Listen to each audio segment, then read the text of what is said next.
Anong mensahe ang kailangang marinig ng mga Cancer? Sa buong 3 months na to, pwede nangyayari na itong magiging reading. O, mangyayari pa lang. Kung hindi man para sa inyo, itong magiging reading ay di baka para sa someone na malapit sa inyo o sa someone na kakilala nyo mismo.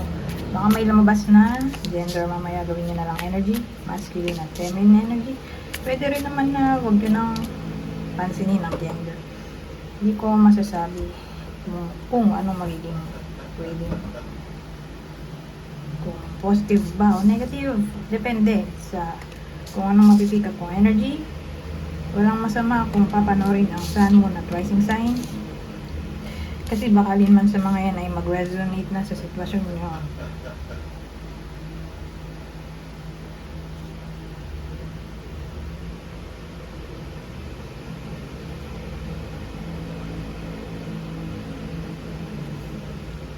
So, ayusin ko lang ang sandali. Ano meron dito? Page of Swords. Ang lulo. Maganda naman sila actually. Pero ito, medyo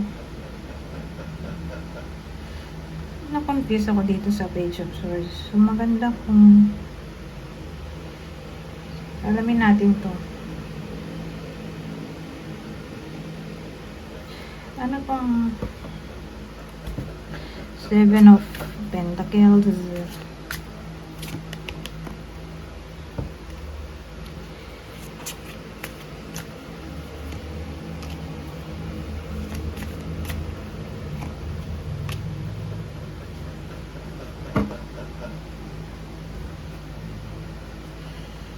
So, saan ang galing yung 7 of Pentacles? Ito. Ang galing sa 7 of Swords. Pero ang ganda no. Ganda ng itsura nito. Ayun, dun tayo naalarma. Ayun. Oh, si Kanga. Dala niya yung 7 of Swords. Ano kasi ito eh? Pooh. Si Pooh. Unfriends. Winnie the Pooh.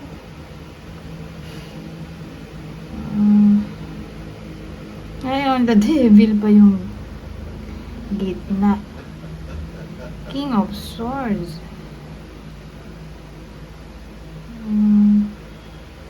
So, sino yung bida? Ay, walang bida dito kundi description. Ito. Naisip ko kung ito ba yung bida o ito yung kalaban. Pero katabi niya kasi ito. Nandito siya sa lugar na to. Saka to.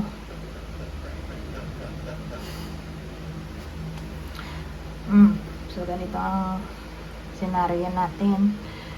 So, may 7 of Pentacles tayo, di ba?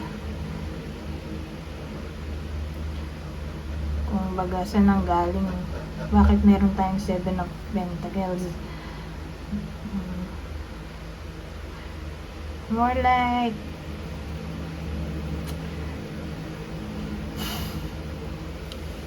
may na-encounter yung iba sa inyo.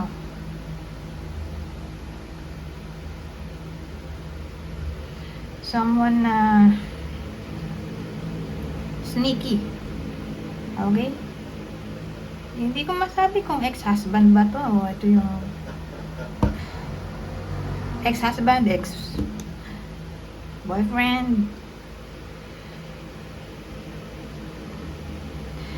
Pero pwede rin naman tong masculine energy. So meron din namang babaeng extrovert, diba? So ano na lang to in general, ex-husband, ex-wife, ex-girlfriend, ex-wife. Pero madi-differentiate nyo siya kung babae, kung extrovert nga. Kasi kung introvert yung babae, hindi siya to.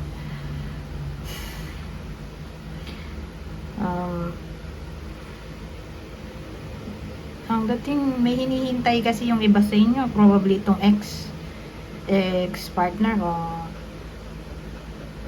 crush nila. Pero yung crush nila more like single. Kaya lang kasi nandito yung Seven of Swords. So either naghiwalay sila due to cheating. Andito pa yung the devil, oh. Di ba toxic card? Cheating na rin to. Cheating din to. So, pwedeng naghiwalay sila dahil sa cheating.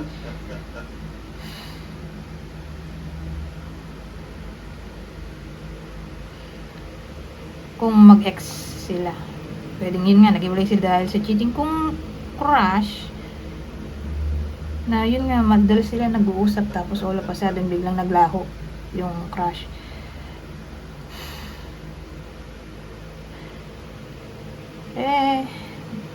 Kaya ganun kasi nasa iba yung attention niya. Mukhang may someone else. Kung ginost, halimbawa nga crush, lagi sila magkausap tapos all of a sudden bigla na lang naglaho kasi nga may iba siyang kausap, yung attention niya nasa iba na. So regardless kung anong kwento sa dalawang senaryo na yan na tatama sa iba sa inyo o sa kakilala nyo, ang maganda nga nandito yung 9 of Pentacles, ano ba to? 9 of Cups.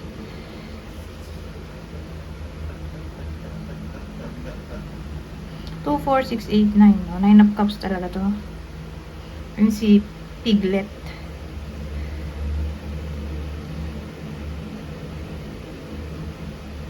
So may wish yung iba sa inyo na maaaring magkatotoo.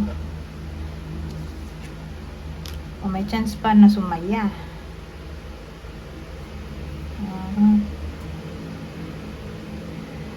Basta ang mahalaga ay nandito yung 9 of Cups.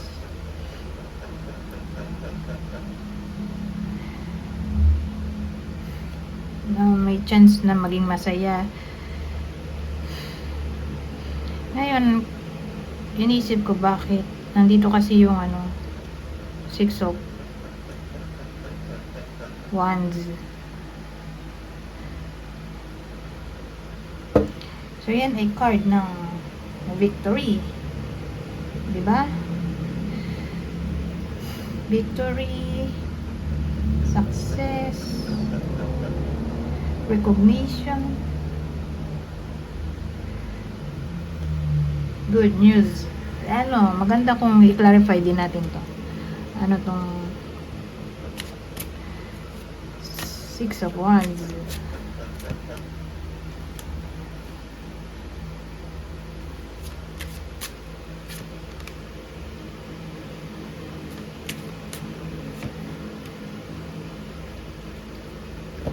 Judgment.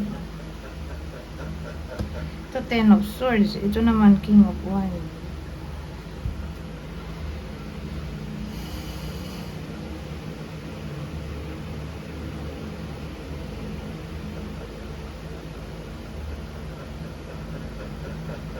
So, paano to?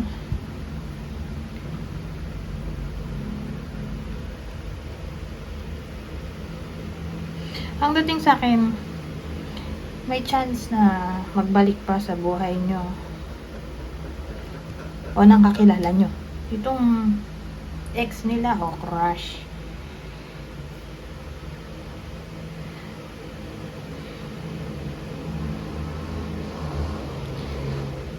Marahil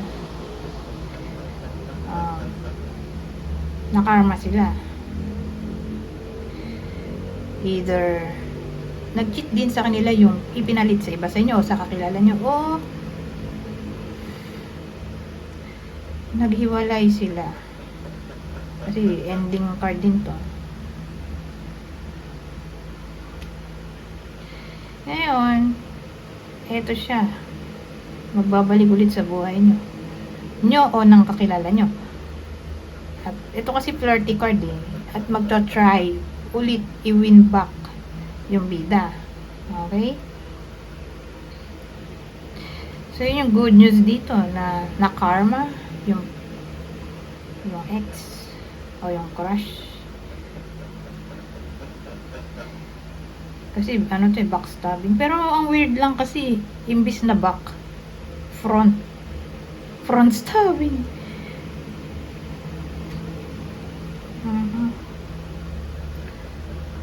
So more like may ending o backstabbing nga na maaaring mangyari sa crush o sa ex. Yun yung good news kasi magbabalik sila. O, dahil dito sa judgment, may chance na mag-resurface sila ulit o mag-apologize o magbalik ulit sa buhay nyo. Mag-reconcile.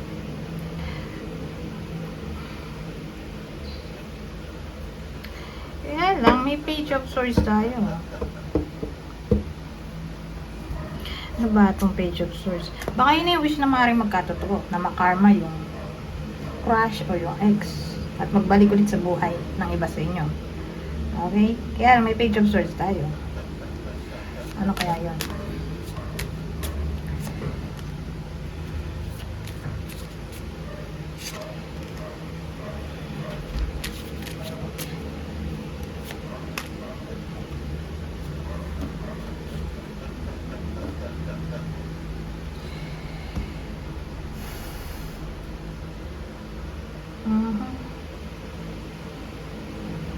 So, yung page of swords natin ito, may the sun. Ay, the sun ba to? Lovers pala to. Eh, yung kasing the sun. 6 pala to. Hindi the lovers to. Wow, maganda, no? Ace of cups. Ito, 9 of wands. Kaya lang nga, page of swords ay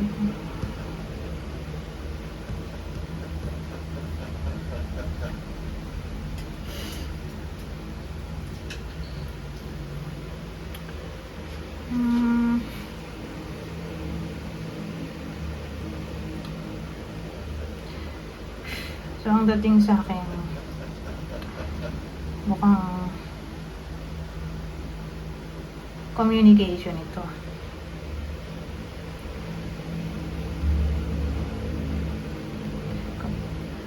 So, ang possible outcome natin ay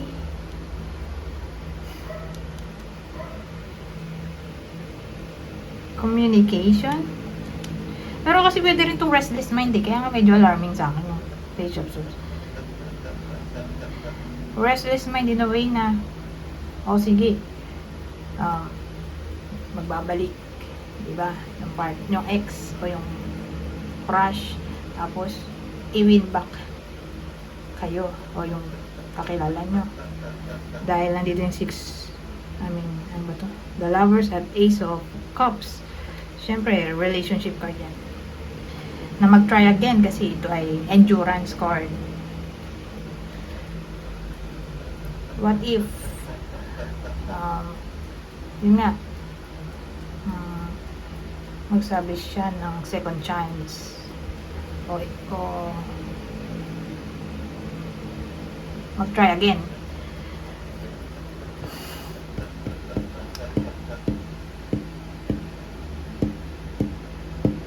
Kasi, pag nakita ko tong page of swords, restless mind, parang hindi ka sure. Hindi sure yung energy. Siyempre, na-betray yung trust malamang. May trust issues ka na dito.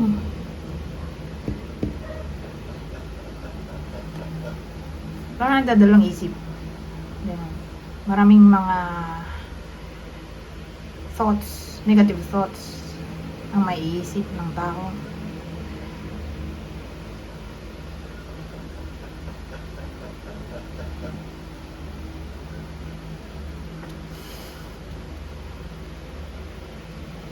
Parang ang dating hindi niya alam. Hindi alam ng bida kung anong i-react. Kung patatawarin ba? O hindi na.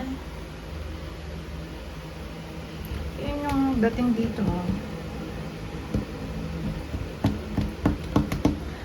Anyways, maganda kung magbigay na lang tayo ng advice. Anong advice sa ganitong sitwasyon?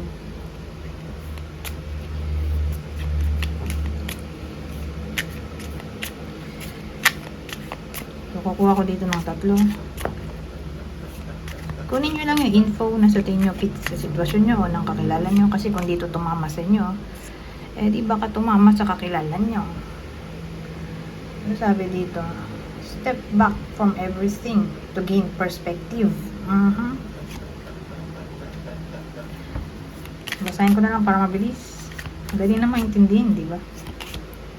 Oh, kahit yung judgment dito, judgment na...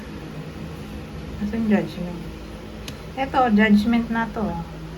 Judgment ulit. Ay, ito pala.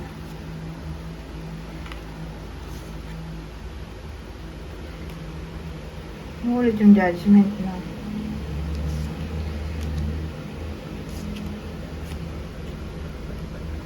So sabi, answering the call to action creates new opportunity.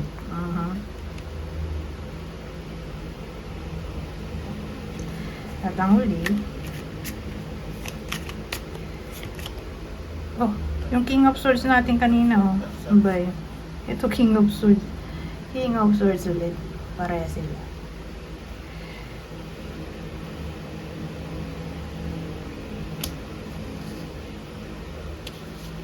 Ano ba ang ano nito? Placement, parang ganyan.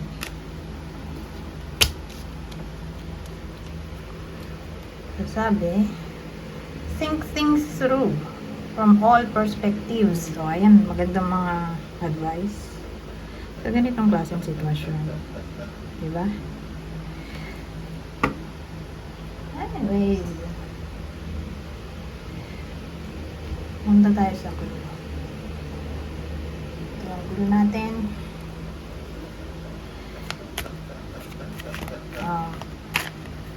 Ito yung possible partner o person o crush, ex-partner. Ito yung possible ex-partner o crush ng iba sa inyo. Yung possible zodiac sign.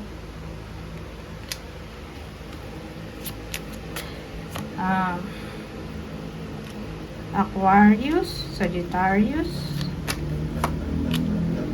Oh, ito ulit yung 10 of Swords. Katulad din doon sa kanina. Gemini.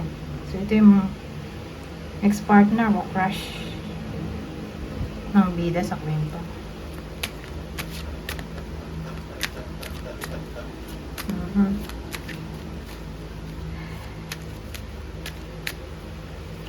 So, ang bida natin ay Cancer.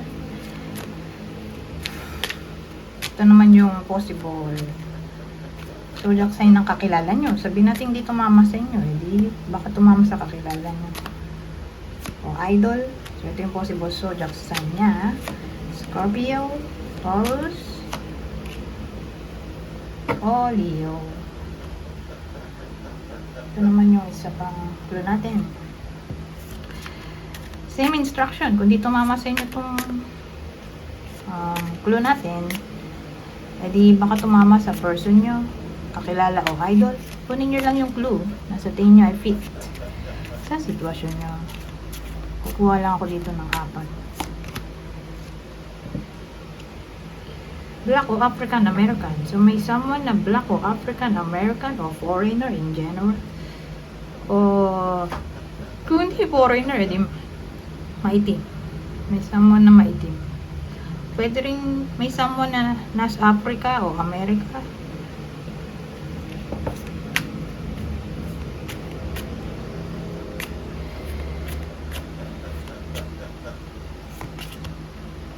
Baby face. May someone na baby face. Wavy ang buhok. At ang huli, may someone na may beauty mark. So, pag sinabi mong beauty mark, may something sa kanya na noticeable na beauty mark na niya. Nunal, taling, balat. Ano pa bang mark, scar? Tattoo. piercing, ikaw, o magaling mag-makeup. So, may something sa kanya na noticeable. Okay? Yun na lang. Siguro matang silong. O maganda ang labi. Depende. Anyways, hanggang dito na lang. Goodbye. For now.